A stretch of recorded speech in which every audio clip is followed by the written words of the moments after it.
Hello everyone, welcome to my channel বাঙালির রান্নাঘর। তো একঘেয়েমি সুজির রেসিপি খেয়ে খেয়ে যখন তোমাদের ভালো লাগবে না, তো তোমরা এই জিনিসটা ট্রাই করে দেখতে পারো। এই রেসিপিটা আমি এখানে আজকে তোমাদের সঙ্গে শেয়ার করব সুজির গোলাপ জামুন মিষ্টি। তো তার জন্য আমি ওখানে নিয়েছিলাম দুধ, চিনি, সুজি, মশলা, ঘি আর রিফাইন্ড অয়েল। তো প্রথমে আমি এখানে কড়াইটা বসিয়ে দিলাম। কড়াইয়ের ভেতরে আমি 2 টেবিল স্পুন ঘি দিয়ে দিলাম। সুজিটাকে ভালো করে ঘিয়ের সঙ্গে ভেজে নিতে হবে, তাই জন্য তো দেখো এখানে আমি 2 টেবিল স্পুন ঘি দিয়ে দিলাম কড়াইতে, আর দিয়ে দিলাম সুজি 1 বাটি মতো। তো এবার আমি ভালো করে সুজিটাকে ঘিয়ের সঙ্গে ভেজে নেব। লাল লাল করে ভাজা যাবে না এটা, সুজিটা এখানে হালকা যখন ঘিয়ের স্মেলটা বেরিয়ে আসবে সেই পর্যন্ত সুজিটাকে ভাজতে হবে। তো আমি এখানে ভালো করে নেড়ে চেড়ে লো ফ্লেমে সুজিটাকে ভেজে নিচ্ছি।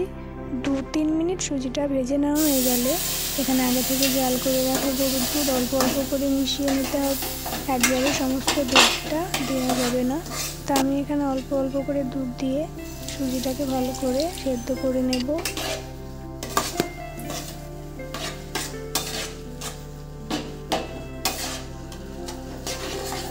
একেবারে দুধ দিলে সমস্ত সুজিগুলো দলা পাকিয়ে যাবে, তো তাই জন্য আমি এখানে অল্প অল্প করে দুধটা দিয়ে সুজির সঙ্গে ভালো করে মিশিয়ে নিয়ে সুজিটা ভালো করে সেদ্ধ করে নেব।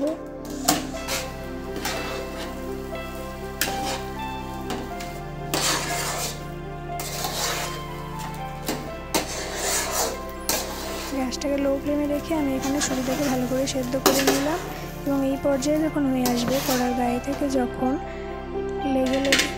লেগে আসবে না, উঠে আসবে, তো সেই মুহূর্তে সুজিটাকে গ্যাসটা অফ করে নামিয়ে নিতে হবে।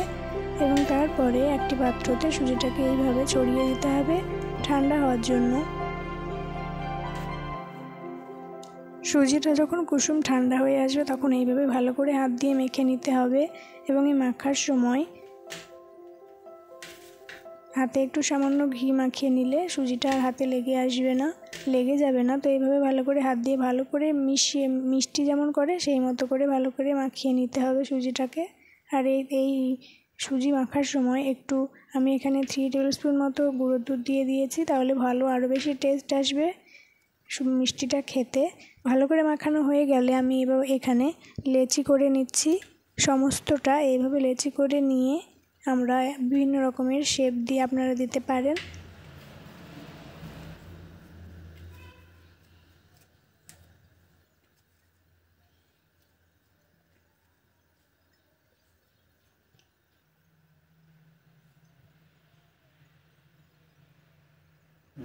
সমস্ত লেচিগুলো কেটে নেওয়ার পরে আমরা এখানে মিষ্টির মতো শেপ দিয়ে নিচ্ছি।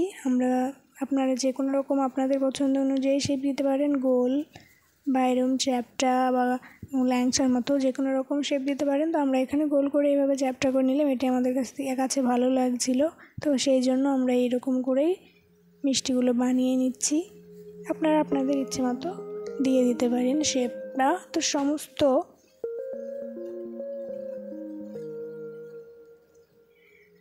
মিষ্টিগুলো তৈরি করে নেওয়ার পরে আমরা এখানে এবারে শিরা বানিয়ে নিচ্ছি। শিরা বানানোর জন্য আমি এখানে 1 বাটি জল আর 1 বাটি চিনি দিয়ে দিলাম পরিমাণ মতো। মিষ্টি আপনারা যেমন বানাবেন সেই মতো মিষ্টিটা দেবেন। জল আর চিনিটা দেওয়ার পরে আমি এবার একটু সুন্দর একটা স্মেল বেরোবার জন্য আমি এখানে 2টো এলাচ ফাটিয়ে দিলাম।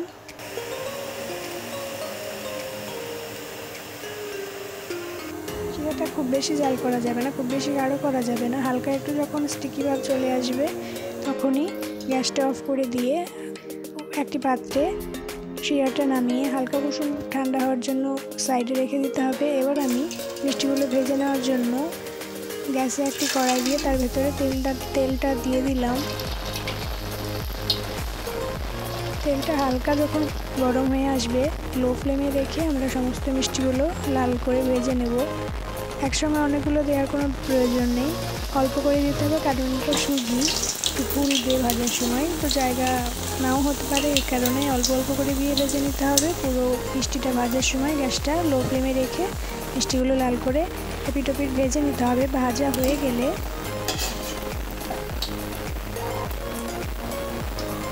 তেল থেকে তুলে সরাসরি কুসুম গরম সেরার ভিতরে মিষ্টিগুলো দিয়ে দিতে হবে।